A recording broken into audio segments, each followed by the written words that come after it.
समय होला कमजोर तो हर कोई साथ छोड़ देला। जब समय होला कमजोर तो हर कोई साथ छोड़ देला। हित परित हिताई मिताई जात छोड़ देला।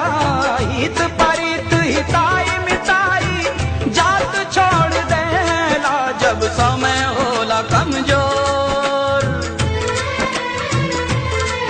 जब समय होला कमजोर तो हर कोई साथ छोड़ देला।